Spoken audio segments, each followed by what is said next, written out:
Antibiotic ng anak ko, every single day, hindi na naghahanap yung nanay ko.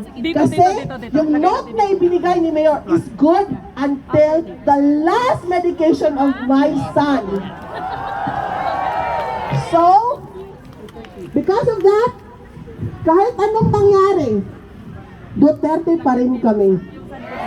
So, Duterte, kahit anong sabihin nila, Duterte, tayo. Kasi alam natin, na kung mabubuti lang tayo sumunod ng rules, kaya nga natin sumunod ng rules ng Canada, ba't hindi natin sumunod ng rules ng Pilipinas? Right? Salamat sa lahat, Duterte pa rin!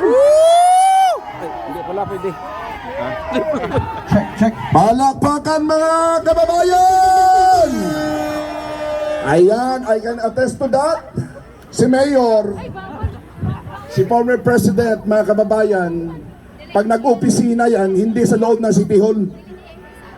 Doon sa labas ng City Hall, maglagay ng office table. Siguro marami sa inyo hindi nakakalam sa bagay na yan. Doon yan nag-opisina. At bawat araw, may nakalaan na budget.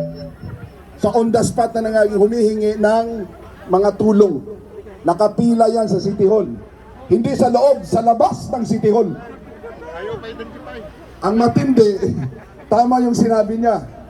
Dahil yung taga-ibang city, like Tagum City,